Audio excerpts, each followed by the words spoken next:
दोस्तों, पहली खबर ये है कि साउथ अफ्रीका ने इजराइल के खिलाफ इंटरनेशनल कोर्ट ऑफ जस्टिस में मुकदमा दर्ज करा दिया है। जो काम इस्लामिक देशों को करना चाहिए था वो काम साउथ अफ्रीका कर रहा है।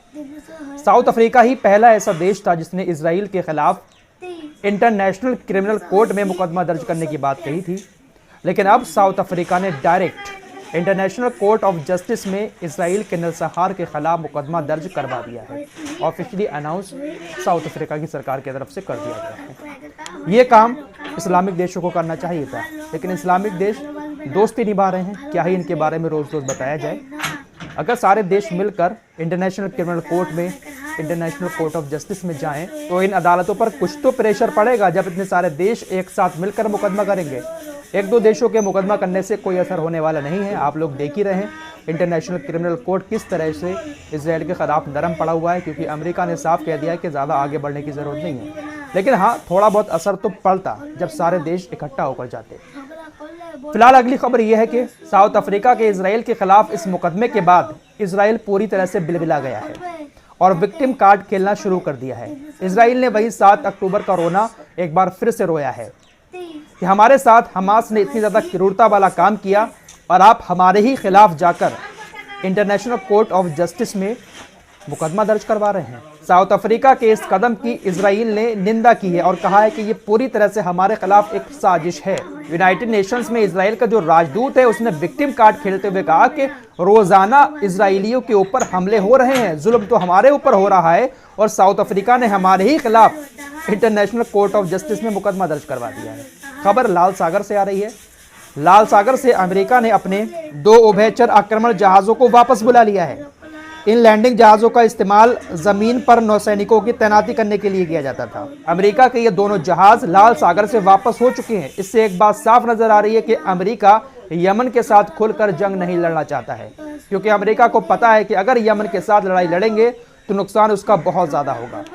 अमेरिका कर क्या रहा है? अमेरिका इजराइल को अभी भी हथियार दे रहा है, वो भी अमेरिका की कांग्रेस की रजामंदी के बगैर। अमेरिका की पेंटागन ने इजराइल के साथ 147.5 मिलियन डॉलर का एक और सौदा किया है। इस सौदे में M105 और 155 mm तोप के गोलों सहित बहुत ज्यादा गोला बारूद इजराइल को भेजा जाएगा। बिना कांग्रेस की रजामंदी के एक बार फिर से अमेरिका ने इजराइल के साथ ये सौदा कर लिया है और एक बार फिर से भर भर के अमेरिका इजराइल को हथियार भेजने वाला है। ये एंटनी ब्लिंकन अभी कुछ दिन पहले ही गया था इजराइल में। इसको बताया जाता है कि ये भी यहूदी है। ये जब भी इजराइल जाता है तो कुछ ना कुछ ऐसा ही सौदा करके आता है। इसके बारे में कहा जा रहा है कि यह मानवता और अपने देश से ज़्यादा अपने धर्म और जाति की परवाह करता है। ये यहूदी बताया जाता है। और इसी एंटनी ब्लिंकन से तुर्की के विदेश मंत्री ने फ़ोन पर बात की थी और इनसे कहा था कि भाई युद्ध विराम करवा दो गाज़ा के अंदर। तो ये युद्ध विराम कराएंगे गाज़ा के अंदर। ये तो और भर भर के गोला बारूद इजराइल को भेज रहे हैं और कह रहे हैं जाओ मारो गाज़ा के लोगों को। आइए दोस्तों, थोड़ी सी बात कल शाम वाली रिपोर्ट की कर लेते हैं। कल शाम जब मैं वो रिपोर्ट तैयार करके आप लोगों तक पहुंचा रहा था, मुझे पता था कि इस रिपोर्ट के जाने के बाद बवाल होने वाला है, क्योंकि रिपोर्ट ही ऐसी सनसनीखेज थी कि इजराइल ने ईरान के 11 बड़े लीडर्स को मार दिया दमिश्क के अंदर। लेकिन भाई सारे सबूतों के साथ मैंने आपको वो खबर दिखाई थी। कुछ और बड़े सबूत दिखा रहा हूं। उसके बाद ईरान ने इस मामले पर क्या कहा है वो भी बताऊंगा। मैंने आपको कल जो सबूत दिखाए थे वो अल अरबिया न्यूज़, काफ़ी बड़ी न्यूज़ एजेंसी है सऊदी अरब की, उसने दावा किया था। इसके अलावा सऊदी अरब का एक और अखबार है, उसने भी दावा किया था। द जेरूशलम पोस्ट, इसने भी इस बात का दावा किया था कि दमिश्क के एयरपोर्ट पर ईरान के 11 अधिकारी मारे गए हैं। मैंने उस वीडियो को अपलोड करने के 1-2 घंटे के बाद थोड़ा सा और रिसर्च किया तो दुनिया भर की तमाम बड़ी बड़ी न्यूज़ एजेंसी ने इस बात को कंफर्म किया। आपकी स्क्रीन पर सारे सबूत हैं। I24 न्यूज़, इसने भी इस बात को कहा कि हाँ 11 लोग मारे गए हैं IRGC के। ईरान इंटरनेशनल, ये भी बहुत बड़ी न्यूज़ एजेंसी है, इसने भी इस खबर को ब्रेक किया कि 11 लोगों के मारे जाने की खबर है। फॉक्स न्यूज़, इसने भी इस खबर को ब्रेक किया था। YTnews.com, इसने भी इस खबर को ब्रेक किया था। इसके अलावा भी अगर आप इस खबर को लेकर रिसर्च करेंगे तो आपके सामने दुनिया भर की बड़ी बड़ी मीडिया एजेंसीज की खबर आ जाएंगी, जिन्होंने इस खबर को चलाया है कि दमिश्क एयरपोर्ट पर हमला हुआ है, उसमें 11 ईरान के अधिकारी मारे गए हैं। लेकिन उसके बाद ईरान की तरफ से बयान आया कि जितनी भी रिपोर्ट्स आ रही हैं ये सारी गलत हैं। हमारा कोई भी अधिकारी दमिश्क के एयरपोर्ट पर नहीं मारा गया है। ईरान ने इन खबरों का खंडन कर दिया। क्या वाकई में ये बात सच है? क्या वाकई में ईरान का एक भी बंदा दमिश्क एयरपोर्ट पर नहीं मारा गया है? दमिश्क एयरपोर्ट पर इजराइल ने हमला तो किया है, इजराइल ने खुद इस बात को बताया था, मैंने आपको कल सुबह की वीडियो में ही जानकारी दे दी थी, लेकिन ईरान ने कहा कि ये सारी की सारी खबरें गलत हैं, ऐसा कुछ भी नहीं हुआ है। अब आपको एक और बात बताना चाहता हूं, सीरिया की सरकार ने निंदा की है इजराइल के हमले की और निंदा करते हुए कहा है कि इजराइल ने दमिश्क एयरपोर्ट पर ईरान के एक अधिकारी की हत्या की, हम उसकी निंदा करते हैं। सीरिया की सरकार इस बात को कबूल कर रही है कि इजराइल ने ईरान के एक अधिकारी की दमिश्क एयरपोर्ट पर हत्या कर दी। सबूत आपकी स्क्रीन पर है, यानी हमला तो हुआ है दमिश्क एयरपोर्ट पर और ईरान के अधिकारी मारे भी गए हैं, लेकिन शायद ईरान छुपा रहा है। काफी सारे लोगों को बुरा लगेगा जो ईरान के चाहने वाले हैं, लेकिन इतनी सारी मीडिया एजेंसीज दुनिया भर की गलत खबर तो ब्रेक नहीं कर सकती ना। तमाम मीडिया एजेंसीज वहां पर मौजूद हैं।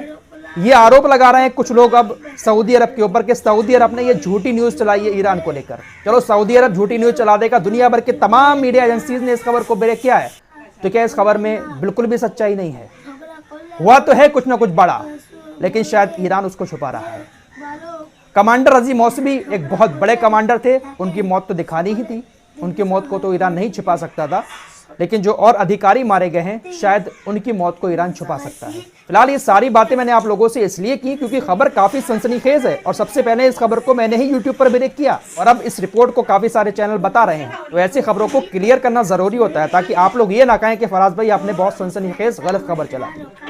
सारे सबूतों के साथ मैं आपको रिपोर्ट दिखाता हूं। दोस्तों, अब नेतन्याहू की थोड़ी सी बात कर लेते हैं। नेतन्याहू इजराइल के अंदर पूरी तरह से घिर चुका है। नेतन्याहू अपनी सरकार नहीं बचा पाएगा। एक ओपिनियन पोल हुआ इजराइल के अंदर, जैसे हमारे यहाँ पर चुनाव से पहले ओपिनियन पोल होता है। उस ओपिनियन पोल में इजराइल के प्रधानमंत्री को सिर्फ 16 सीटें मिली हैं। 120 में से सिर्फ 16 सीटें इजराइल के प्रधानमंत्री नेतन्याहू को मिली हैं ओपिनियन पोल में, यानी इजराइल के यहूदी पूरी तरह से इससे नाराज हैं और वाकई में जो चुनाव होगा ये नहीं जीत पाएगा। इसीलिए ये हमले भी कर रहा है कि शायद हम थोड़ा बहुत जीत जाएं, गाजा को फतेह कर लें, हमास को ख़त्म कर दें, तो शायद ये यहूदी मेरे साथ आ जाएं। लेकिन सच ये है कि ये आखिरी बार प्रधानमंत्री बना है, इसके बाद इजराइल का ये प्रधानमंत्री कभी नहीं बनेगा। बाकी मैं आपको खबर दे ही चुका हूँ कि फरवरी में इसके खिलाफ जो भ्रष्टाचार का मुकदमा दर्ज है उस पर सुनवाई होगी और हफ्ते में 4 बार सुनवाई होगी अदालत में। इसके ऊपर आरोप तो साबित हो चुके हैं भ्रष्टाचार के, और भ्रष्टाचार के केस में किसी को भी जेल हो जाती है इजराइल के अंदर अगर ये दोषी पाया जाता है, जो कि ये दोषी है। बहुत पहले से भी इसके ऊपर कई सारे आरोप हैं भ्रष्टाचार के, कि दोषी पाया जाता है तो इसको जेल भी जाना पड़ सकता है। फिलहाल कई सारे लोगों को ये बातें बहुत अजीब सी लगती होंगी, लेकिन जब इंसान के बुरे दिन शुरू होते हैं ना, तो फिर उसको बचाने वाला कोई नहीं होता है। बड़े बड़े बादशाह मिट्टी में मिल गए। फिलहाल इस रिपोर्ट में इतना ही, मिलते हैं कुछ और खबरों के साथ, तब तक के लिए अपना ख्याल रखिए।